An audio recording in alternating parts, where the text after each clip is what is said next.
one of the most important areas in the cooperative banks is always been risk management. This has been the foundation where banks have actually had to crack that important area of risk management to ensure stability and growth. I remember the governor of Reserve Bank of India, once upon a time, when we called him for an event and we asked him what is the topic that we should speak on. He spoke, why don't you speak on risk management as the business accelerator? Okay, everyone in the world talks about risk management as a hurdle to business growth. And he said, if you do a proper risk management, you will ensure that the police is away. And when the police is away from you, you can do better business. So how can you actually treat risk management and compliance as a business accelerator and not as a spoke in the wheel? So this was a great insight that I got from a Reserve Bank of India governor. So this first session which we are going to have today is going to be on the area of revitalizing finance and risk management. So this session is going to be moderated by Mr. Vikrant Ponkshe. Mr. Vikrant is basically been a career banker, very interesting career where he has been with multinational banks like Barclays and Citi, from where he has moved to be MD of Cosmos Bank with risk management as a specialization. Followed by this, Vikrant is today consulting with a lot of fintechs and financial services companies and also with cooperative banks. May I request Vikrant to please come on the stage. So along with Vikrant, we have Mr. Gopinath Temkar, who is the head of IT at Bhavasara Kshatriya Cooperative Bank. Mr. Gopinath, please come. We have Mr. Yusuf Lanewala, who is the IT advisor for the banking sector. He is currently advising the Saraswat Cooperative Bank and Straight Transport Cooperative Bank and many other banks. He has actually vitalized their core banking initiatives. And we have Mr. Ravi Kiran Mankikar, another great luminary who has been the former CGM of SVC Bank, and he is the founder of RKM Consultants. He is also consulting several banks in the financial sector. I am also inviting Mr. Sharma, who is the Chief Executive Officer of Rajasthan Urban Cooperative Banks Federation. Sharma ji, we would request your support also to be a part of this panel. Mr. Sadanan Nyak, can we also have Mr. Prashant to join the panel? Very good evening, everyone. I have a very luminous panel out here, and the topic is very interesting. And as Babu has already set the tone, it's about vitalizing or using risk management as accelerator for the growth. Now, I have been practicing risk management for almost 30 years now, and I think the most important aspect where today everybody talks of risk, it's more of cyber risk that comes to mind, because that sort of has become a UFO sort of a thing out there for everyone. And there are a lot of other risks which actually prevail. But fundamentally, let's look at what risk is.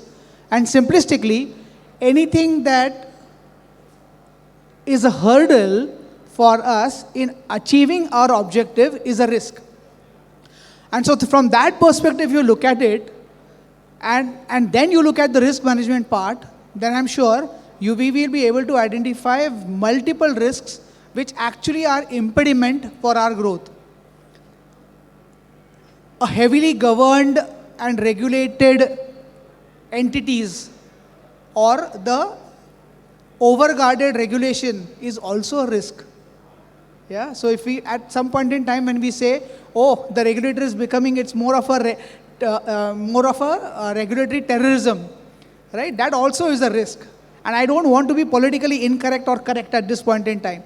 The point I am trying to drive is anything that is going to stop us from achieving our objectives is a risk. And today I'm really glad that I'm having a very diverse panel out here.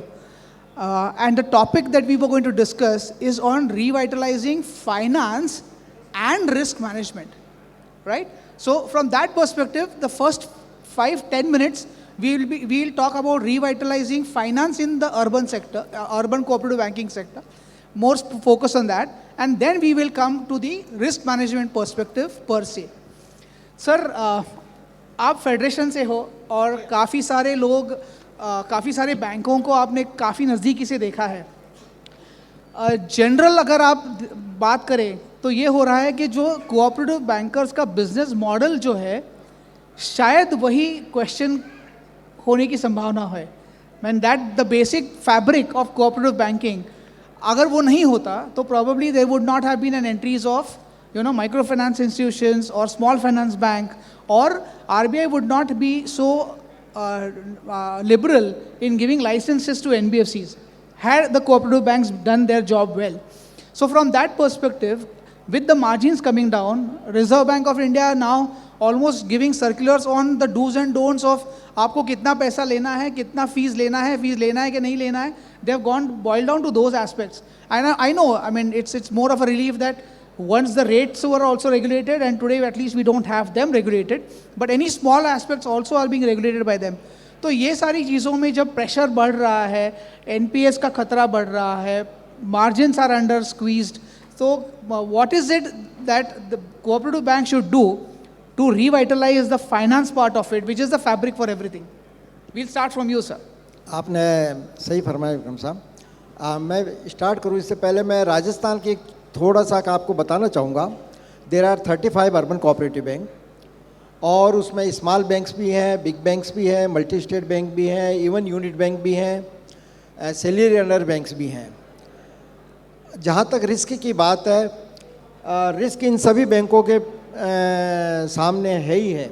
आपका जो पहला प्रश्न था कि अगर इन बैंकों ने अच्छी तरह से कार्य किया होता तो शायद रिजर्व बैंक को दूसरे बैंक्स के लिए इतना अधिक ज़्यादा जाने की ज़रूरत नहीं होती.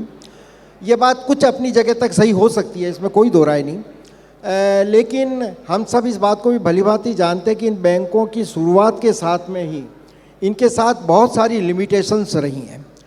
नंबर फर्स्ट, इनका जो एडमिन रहा है वो पब्लिक डोमेन रहा है एक तरह से, है ना. वहाँ पर जब भी बैंक मैनेजमेंट में जब भी चुनकर आए वो पब्लिकली उससे आए और वो बैंकर नहीं थे. हालांकि उनके पास में उत्साह था, वो सब कुछ बातें सही थी कि हम एक बैंक को बनाएंगे करेंगे, उसे झील के साथ में वो आए. लेकिन बैंकिंग और बैंकर और उसके कारण से रिस्क मैनेजमेंट इन सब बातों में थोड़ी सी कमी रहने के कारण वो थोड़े से पिछड़ते चले गए. और फिर स्मॉल साइज़ इनकी जो रही वो एक सबसे बड़ी बात हो गई, क्योंकि ये कोई भी बड़ा बिजनेस कर नहीं सकते थे, वो नहीं कर सकते थे. उन्होंने अपने बड़े लिमिटेड रिसोर्स के साथ ही उसमें काम किया. तो इन सब कारण से जो है ये थोड़े से पिछड़ते चले गए. एक बात मैं इसमें ये समझता हूँ, हालांकि चेंजेज परिवर्तन तो सृष्टि का नियम है, वो परिवर्तन तो होना ही होना है. भारतीय रिजर्व बैंक ने भी जब ये देखा, आज से हम 20 साल पहले कल्पना भी नहीं कर सकते थे साहब कि बैंकिंग में इतने बड़े चैलेंजेस हमको देखने को मिलेंगे जो पिछले 20 सालों में हमने देखे गए. 20 साल पहले की बैंकिंग क्या थी और आज की हमारी बैंकिंग क्या है. तो इसमें जितने परिवर्तन हमको देखने को मिला, इसकी कल्पना हम आज से पहले नहीं कर सकते थे. तो ये अच्छे के लिए भी है. और जहाँ तक अपॉर्चुनिटीज़ इनका सवाल है, अपॉर्चुनिटीज़ आर देयर. चाहे कितने भी बैंक किसी भी रूप में और आ जाएं, अपॉर्चुनिटीज़ तो रहेगी. हमारा देश इतनी बड़ी पॉपुलेशन के साथ में है. हमने जन आधार खाते जब खुले उसमें भी हमने देख लिया कि जब आदमी जुड़ते हैं तो किस तरह से किस ताकत के साथ जुड़ सकते हैं. तो अपॉर्चुनिटीज़ तो बहुत है, आपको ढूंढने की उसमें आवश्यकता है. तो इन बैंकों को भी चाहिए. हम ये नहीं कहते कि साहब ये अपनी लिमिटेशंस और इसके साथ में ये पूरा वो नहीं कर पा रहे हैं. इनकी अपनी एक कुछ समस्याएं रही है जिसके कारण थोड़े से पिछड़ते गए. बाकी अदरवाइज जो है हम ये भी देखते हैं कि साहब इन बिजनेस अगर वॉल्यूम वाइज देखें तो इन बैंकों की ग्रोथ बहुत अच्छी रही है. वॉल्यूम वाइज इन बैंकों की ग्रोथ बहुत रही है. हालांकि हम पूरे जब नेशन के बैंकिंग सेक्टर उसको देखते हैं तो उसमें इनका परसेंटेज हमको कम नज़र आता है. हाँ सर, लेकिन अभी उनका इनकम बढ़ाने के लिए या फाइनेंस सुधारने के लिए what is it that the bank should be doing now? Sir, technology को बढ़ावा देना पड़ेगा. हमने हमारे अभी इस बात में ये भी विचार किया था कि हम पिछले 5-6 साल से देख रहे हैं कि हमारी मेंबरशिप नहीं बढ़ रही है। इसका मतलब हुआ कि हम हमारी आउटरीच को नहीं बढ़ा रहे, हमारी रीच को नहीं बढ़ा पा रहे हैं। तो अगर हम हमारे मेंबरशिप को बढ़ाएंगे तो डेफिनेट है कि हमारा बैंकिंग बिजनेस भी बढ़ेगा, और बैंकिंग बिजनेस भी बढ़ेगा तो उसके साथ साथ रेवेन्यूज़ भी बढ़ते ही चले जाएंगे। अब प्रश्न आता है साहब कि रेवेन्यूज़ में हम परसेंटेज को किस तरह से बढ़ा सकते हैं, क्योंकि परसेंटेज की एक अपनी सीमा है, वो एकदम इसमें इतनी तेज़ी नहीं आ सकती है ना। लेकिन अगर हम हमारे क्षेत्र का विस्तार करते चले जाते हैं तो डेफिनेट है इन बैंकों के पास में भी कि साहब उनका भी जो रेवेन्यूज है वो बढ़ेगा ही बढ़ेगा। Thank you, thank you. Yusuf, I'll come to you. Managing a listed company to advising the largest cooperative bank, you have seen the gamut across the spheres, and you understand the pressures of being a listed company. You understand the quarter on quarter what happens out there. What in your views are the best practices that possibly the so-called developed listed entities could pass on to the institutions like cooperative bankers, where despite not having everything, the biggest connect we have is we touch the hearts of the people, and that fabric of relationship is super strong out here. So any insights that you would want to share as best practices that could be followed by our fellow members out here? Okay, thanks. I think it's a question which is fairly wide from a ramification point of view, but nevertheless I'll attempt to answer. I think primarily if you take the whole governance, risk and compliance spectrum, as it were, or as it's fondly called GRC, I think the biggest challenge today is in the area of governance. Most corporates in the listed companies, and I think the representatives of some of the companies here, I think one of the companies which perhaps has practiced governance and risk and compliance has been Infosys. I think some of the representatives are here, and company that I've admired for a long time over the years. But taking a cue from the point of view of the kind of processes, the kind of systems that they have in place, I think that is the key. In the banking sector, which I have also been associated with several banks, both from very small 2-branch, 3-branch, 5-branch kind of banks to very large banks like Saraswat Bank, which has 300 branches. I think in the larger banks, of course, there is a concerted effort to ensure that risk management, particularly in the area of digital risk,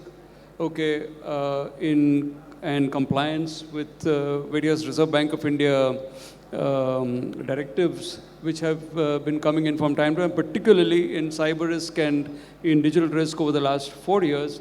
There must have been about over a dozen circulars which have been published. And complying with those requires a very strong systemic base. And when I say systemic base, it doesn't necessarily mean that I have to have software, because software is, is available. But ultimately, the best of software will fail if you don't have a fundamental baseline processes in place which are able to implement systems of this kind. So I think it's very important that one, from a governance and risk compliance perspective, that most organizations, banks in particular, need to create policies which and practices which address some of the compliance requirements. And obviously, in banking you have operational risk, you have finance risk, you have market risk, you have interest risk. Each one has a different approach to addressing. But I will primarily talk about operational risk because I don't claim to be a risk management person. I am primarily an IT professional who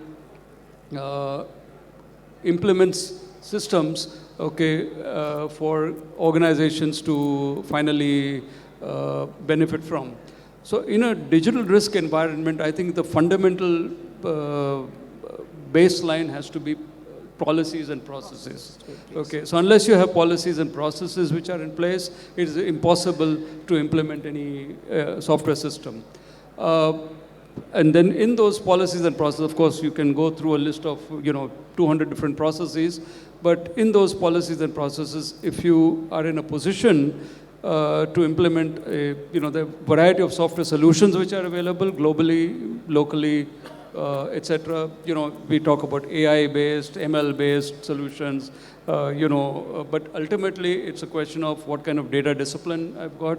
How do I ensure that my data discipline is practiced? And then more importantly, I think the whole risk management, at least from a listed company perspective, it cuts across the hierarchy right to the bottommost layer of the organization, that everybody thinks, breathes in terms of risk management and compliance. Yeah. So the top-down and bottoms-up approach is That's pretty right. important. That's right. Yeah, thank you. Thank you for the insight, Yusuf.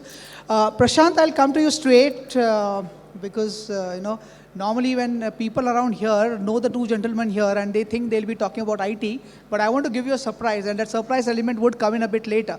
Prashant, coming to you directly now. Now you have come. You are possibly the youngest head of asset operations of all India for the largest private sector bank, ICICI, when you were there. And then you have also worked in mutual funds, you have also worked with securitization. Of course, I'm not going to talk about the IT security and other aspects of it. But what do you think are the business models which otherwise the cooperative bankers could adopt, which would be risk-free and yet give them good yields and returns? Okay, coming to the business model, see what happens is that most of the cooperative banks follow the traditional systems of banking. Okay, there are banks who are trying to evolve themselves, and there are banks who are in a hybrid position, and the third factor is the banks who are still in the traditional mode themselves. And one of the factors that they need to consider, which I think, is who is your customer. Okay. Presently, 67% of the world's population is a smartphone generation or a millennial customer. And if we want, like our esteemed colleague here pointed out in Rajasthan, that you are not getting a lot of clients or a lot of customers, basically because the new age wants to have certain features and, kind of banking models which are like new, digital, fast, and something which is easy, you can carry it in your pocket like mobile banking solutions and other stuff. And at this point of time, when we offer traditional services, we will not get the new age customers coming to us. Okay? So we need to look and retrospect at a fact, that is, how can we get the new age customers also into our banking platform? What are the certain tweaks that we need to do here? Okay, you need not go and change the entire system because it's practically impossible considering the cost factors and other things. But there are so many fintech solutions that are available. Okay, so like customer onboarding or your digital lending platforms, which now come in end-to-end. So also the second factor is in terms of security, like Babu Nyak pointed out on the PDPA Act and the DPDA Act, which has come in, which is more or less in lines with the GDPR Act. Okay? Now everybody is confused in data or something else. Okay? But the fact remains that one of the key factors of the Act is credential protection. Okay? And the data are so fragmented across different systems or softwares that it becomes very difficult for the banker at large who is sitting with paperwork to check on reports. And that is where the human element comes in and where the things fall into the crack. Okay? If we have, like Yusuf pointed out, while there are policies and procedures for all of this, if we get in certain systems which can ensure that the entire cycle is taken care with all the policies and procedures in place, then I think it would be a better aspect to it. So do you think that the tipping point with ICICI was the banking and the internet banking and mobile app which they brought in? And I think that was the initiative where you were the head of asset ops. Yes, that was been yeah. there. So, ICICI Bank at that point of time was the first bank which introduced full-fledged internet banking. Okay? Which when it jumped from, decided to move from corporate to retail, one of the things that they felt was at those times, that is, I'm talking in 1999, that they need to expand the search, okay, the reach of the people, and they focus first on internet. Of course, mobile banking came a little bit later, because they looked between brick and mortar, how to prevent customers from coming into the bank, which would reduce cost, okay, and thought of the new age customers at that point of time. So there were a lot of automation programs that were being done, which others were only thinking of, but here it was getting implemented, which helped us in a long way, and now you know where they are at the present moment. Yeah. Right. Thank you. Most of you know Mr. Mankikar, probably as the IT head of SVC, the genius who created the genius and the other aspects of it. But very few would know that he has been a hardcore banker before getting into IT. And therefore, Raviji, what I would want to ask you is, and there have been some accolades. I mean, I've been associated with SVC Bank for some time.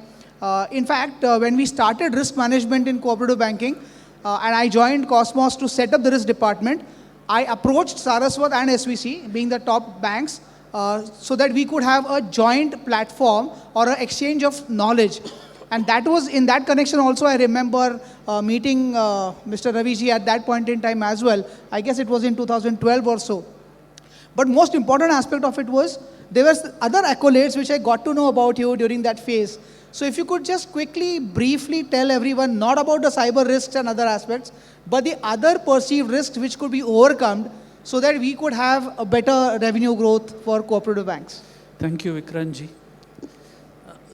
One thought which came to my mind during the speech by Devle Saab and the inputs given by Babu. Who is our biggest enemy? I think it's we ourselves. Okay. And then when we talk of we ourselves and we come to the point of risk management, okay, three things again come to my mind.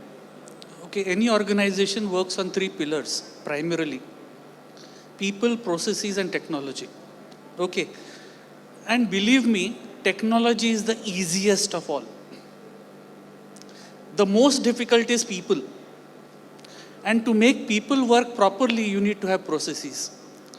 If we just take a show of hands in the existing bankers here and ask how many of you banks have a laid down SOP, I doubt we'll get a single hand up.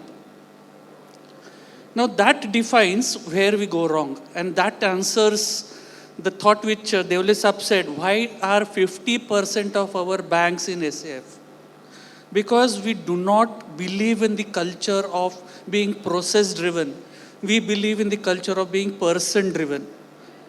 And the person drives the bank according to his whims and fancies. I mean, I'll be a bit blunt, but that is a factual situation. Whenever I take sessions, I give an incident. We are at a traffic junction and the light turns amber. What do we do? No, we won't accelerate. We'll see whether the cop is around. So I'll just translate that into our present day context. If the regulation was not strict, we would get away with murder. And that is where we need to be regulated, and that is where we need to have these appropriate processes in place. Because then you do not become person dependent and you minimize your risks tremendously. Because whatever you are doing is laid out. When we speak of policies, another thought came to my mind. We are cooperators and we like to borrow things from all other banks. So if some bank has made a policy, we borrow that policy and adopt it, put our name and publish it. We just don't bother, copy paste. And we just don't bother to see whether the policies are applicable to our bank and whether it is applicable to our style of working. And then when we try to work on the procedures adopted to those policies, we just don't know where we are going. So this somewhere, we need to introspect as a sector that whenever we are talking of risk management is not just having the appropriate policies, but adopting them to suit our business needs. Now, when we talk of business needs, okay, Reserve Bank has come out with a very nice statement prepare your technology vision document. Okay, I'm just deviating a bit. Now the funda behind technology vision document is that you should have a business plan. And when a question is asked, what is your business plan? नहीं, ये साल हम 4 branches open करेंगे, हमारा deposits will grow by 25%, etc., etc. My friends, that is not a business plan. The way you are going to do business, the way you are going to grow your business, the way you are going to supplement your income, and to do that, what technology and what business processes you need to incorporate, or like my friend stated here, what are the digital products you want to onboard? Are we clear about that? And that is where the risk is. Because we just don't know what we are doing. And when we are talking of doing something just because we want to do it, how can we grow? Yeah. Very insightful, sir. Thank you so much. Nyak Saab, I'll come to you. You have had the legacy of, creating a sort of a best bank in Mumbai. Then you went to turn around a smaller bank, and then now with the role in the federation, you have seen this sector very, very, very closely. And of course, you come from a non-cooperative background as well. Having worked with it, what would be the tips that you would want to give to our fellow cooperative bankers so that they can not take a risky stance, but at the same time improve the bottom line for the bank? The tips to be given to the cooperators is that we should first have a clear-cut policy, business model. Business model in the sense, are we following State Bank of India's business model, ICICI Bank's business model, Saraswat Bank's business model, or whether we can have our own business model? Whether we have got our own, what kind of customers we have got, from which background our customers have come, what kind of banking facility they need, what kind of banking facility we can provide to them, how can we fill up the gap between them. Once we define a business model, then all our policies should align with the business model. For example, the credit requirement of my customers is XYZ. My credit policy should align with their requirements, rather than just to copy down the RBI master circular and prepare a credit policy and tell to the RBI that we have got a credit policy. That will not work. The business model should be very carefully calibrated, and it should be perfectly done. Second is, once you prepare a business model, I think there should be some SOPs on that, on implementation. Business model and business policy will not be sufficient unless it is properly SOPs are prepared. For credit, there should be SOPs. Whether somebody can encroach the powers of somebody else, under what circumstances? If so, what is the solution on that? Whether in the real sense, the policies, SOPs are being followed, implemented. That should be properly understood by the people. Third is a training on all the people who follow these policies, follow these SOPs. Unless people know what they have to do, unless the staff members know what exactly they are supposed to do in the organization, they tend to follow certain instructions given by their superiors and put the bank into different type of risk.